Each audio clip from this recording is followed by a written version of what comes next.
Hi everyone, today we'll learn how to change the display refresh rate.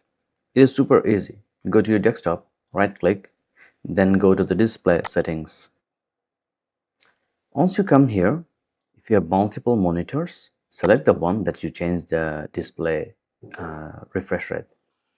If you have one, you don't have to worry about this. Then scroll down and then you'll have this advanced display option. Click here. After that, scroll down and here you'll see the refresh rate.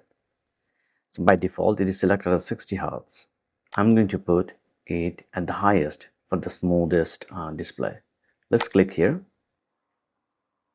and then click Keep Changes. So this is how you change the refresh rate of your monitor.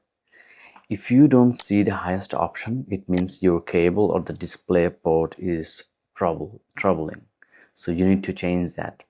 If you like the video, please subscribe to the channel and also like the video. Thanks a lot.